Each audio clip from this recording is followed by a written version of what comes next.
Pas comme les autres, nu comme un verre. E.T., c'est comme ça que l'ont appelé ses propriétaires, est né sans aucun poil. La petite famille de L'Oréal Lavoie de Chicoutimi se pose bien des questions sur ce qui, selon toute apparence, a tout l'air d'un phénomène. Pourtant, ses sœurs et frères, de la même portée, arborent une toison fournie comme tous les chats, normalement constitués. La maman chat n'a pas rejeté son petit dernier, même s'il était bien différent des autres. Mais alors, pourquoi E.T. n'a-t-il pas de poils? Mystère et boule de gomme. E.T. téléphone maison. Tiens, E.T.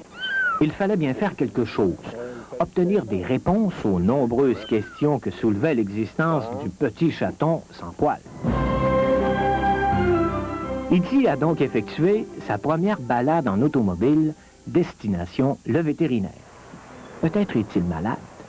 Et qui sait si E.T. n'est pas un véritable extraterrestre qui se demande dans quel drôle de monde il est tombé et pourquoi ces gens bizarres lui portent autant d'attention. C'est simplement un accident génétique qui est arrivé, c'est unique, c'est des choses qui arrivent rarement.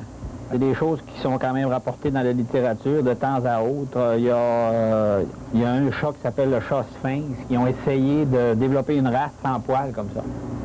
Alors, il va être comme ça sa vie durant? Ouais, on voit qu'il y a quand même un léger duvet. Possiblement que ça va rallonger. Comme on voit ici, là, sur le nez, c'est un petit peu plus long. Ça va possiblement rallonger, mais ça ne sera jamais un chat avec le poil. Là, et ça va faire un animal qui va être sensible sûrement aux écarts de température, aux éraflures. Ouais, c'est ça. Ça fait un animal qui va demander plus de soins qu'un animal ordinaire, c'est sûr. Toujours à l'intérieur, même lui faire un petit chandail quand il va vieillir pour le garder au chaud.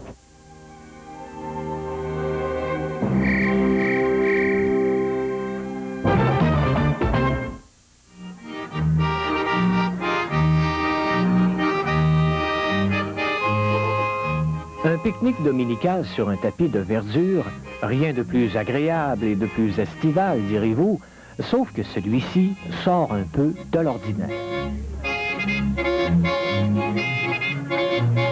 Nous sommes au pied du mont Satten en Estrie, où la communauté suisse de toute la région s'est donné rendez-vous pour célébrer la fête nationale.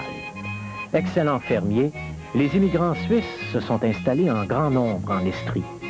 Bien sûr, ils ont transporté dans leur bagage les traditions de leur pays d'origine, leur folklore, leur chocolat, leur saucisson, leur costume et leur tout helvétique corps des Alpes. Ce n'est pas un instrument ordinaire. Pour avoir une bonne idée de la sonorité de ces grands tubes allongés, nous nous sommes adressés à deux experts, les Metzger, père et fils. La famille a quitté le pays il y a 8 ans et s'est installée à Saint-Cyril-de-Drummond. Le corps des Alpes chez les Metzger, c'est donc une tradition qui se transmet de génération en génération. Mais rares sont les occasions de jouer là où l'instrument donne la pleine mesure de sa sonorité, c'est-à-dire dans les montagnes. Alors, avec un peu de bonne volonté et d'équilibre, nous avons arrangé les choses.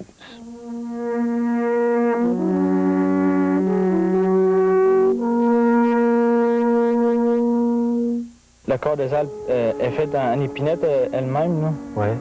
Puis il y a des genres de languettes de bois qui sont tournées autour d'un tuyau de bois. Il n'y a pas de pièces écrites pour le Il y en a des pièces écrites. Het heet een stok. Sie schreiben heute auch, aber normal, man spielt gleich immer aus dem Kopf, oder? Also aus dem Sinn. La tradition en Suisse, c'est qu'ils gardent ça dans leur mémoire.